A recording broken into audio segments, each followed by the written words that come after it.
Hello class 8 students, welcome to the class. Today we study about English first, lesson first, a girl fell from the sky. इसमें page number 3 से read करेंगे finding my way for someone who has never been in the rainforest. जंगल में कोई भी नहीं था। It has seam threatening, यह बहुत भयानक सा लग रहा था। Huge tree cast mysterious shadow water drip constantly. बड़े बड़े जो वृक्ष थे उनकी जो छाएँ थी वो भी डरावनी सी लग रही थी। पानी की बूंदें लगातार वहाँ पे ड्रॉप बाय ड्रॉप नीचे आ रही थी। इसके बाद मुझे कुछ कीट थे जो उनका सामना भी करना पड़ा, जैसे कि ant beetle, butterfly, grasshopper, mosquito. Luckily I had lived in the jungle long enough as a child to be acquainted with bugs and other creature that scurry, rustle, whistle and snarl. इसमें लिखा है कि मुझे जंगल में लंबे समय तक रहना पड़ा। उसमें कई तरह के जो कीट थे वो भी मेरे साथ रहा करते थे। There was almost nothing my parent had not taught me about the जंगल।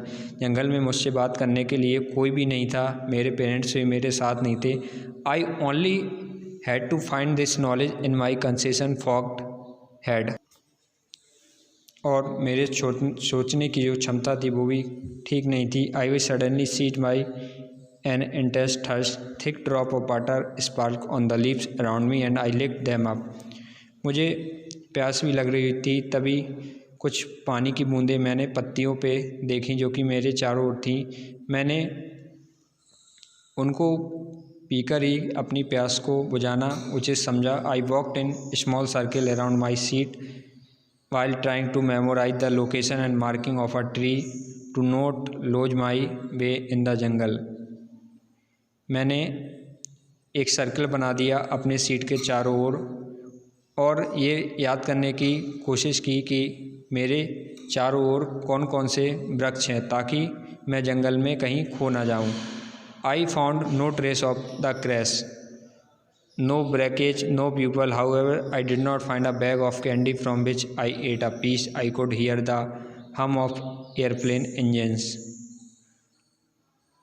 यानी मुझे प्लेन क्रैश होने का कोई भी सबूत नहीं दिख रहा था, ना ही वहाँ पे कोई लोग थे, ना ही वो बैग था जिसमें कैंडी रखी हुई थी जिसको खा के मैं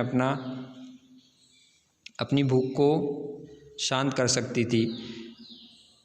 there was no way anyone could see मी।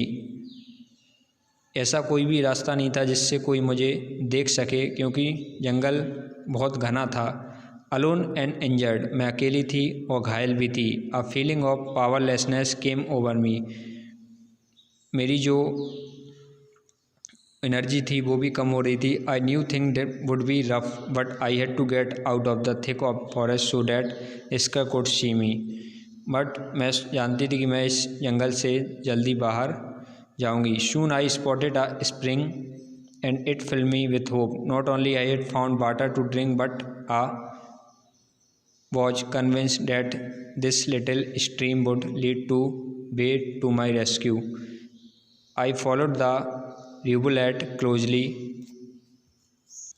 कहती है तभी मुझे पानी का झरना दिखाई देता है, तो मुझे अब थोड़ा अच्छा लग रहा था क्योंकि मुझे पीने के लिए पानी मिल गया था और वो पानी के पास जाके अपनी प्यास को बुझाती है। I got dark around 6 PM। I looked in the stream bed for protected spot way I could spend the night.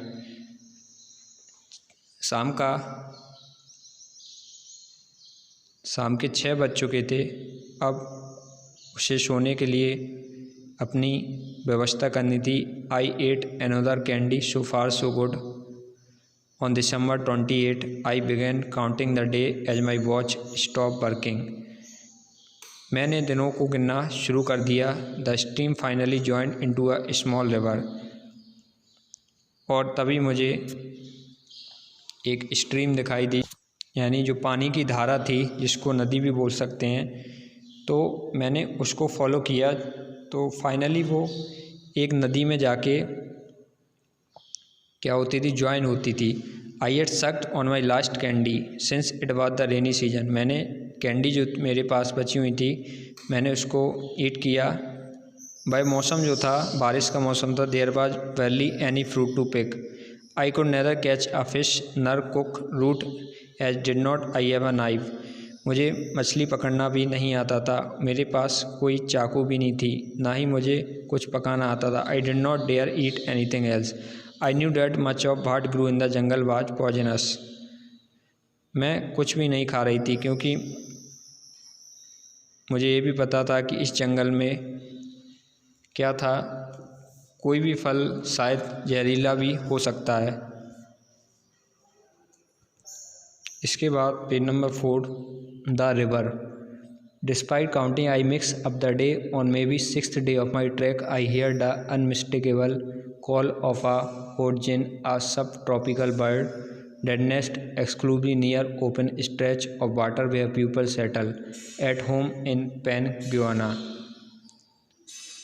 जैसे जैसे मैंने दिन को काउंट किया तो 6 में जो दिन था, 6वां जो दिन था, उस दिन मैंने पुकारना भी शुरू किया। सब ट्रॉपिकल बर्ड, वहाँ पे कुछ पक्षी थे जिनके घोंसले बने हुए थे जो कि पानी के आसपास ही थे। वेयर पीपल सेटल, यहाँ पे लोग रहा करते थे। I had here this call often with new impetus. I walked faster, following the sound. Finally, I was standing on the bank of a large river, but there was not shoal in sight। तो मैंने कुछ जो आवाज़ सुनी हुई थी, मैंने उस आवाज़ को फॉलो किया और मैं एक बड़ी नदी के किनारे पर पहुंच जाती हूँ, बट वहाँ पे कोई भी नहीं था। I had plane in the distance but as time pass the noise faded. Hang in there, Julie, I told myself, just like mother would have। मैंने दूरी पर प्लेन की आवाज़ भी सुनी, बट जैसे जैसे समय गुजरता गया आवाज़ जो थी फेडेड हो, यानी धीरे धीरे वो आवाज़ स्लो होती गई। I told my self just like my mother would have. मैंने अपने आप से कहा जैसे मेरी माँ मेरे पास हो। The river bank was too densely overgrown for me to carry on hiking along it. जो नदी का किनारा था वो भी बहुत घना था। I also new sting grass rested on the river bank. मुझे ये भी पता था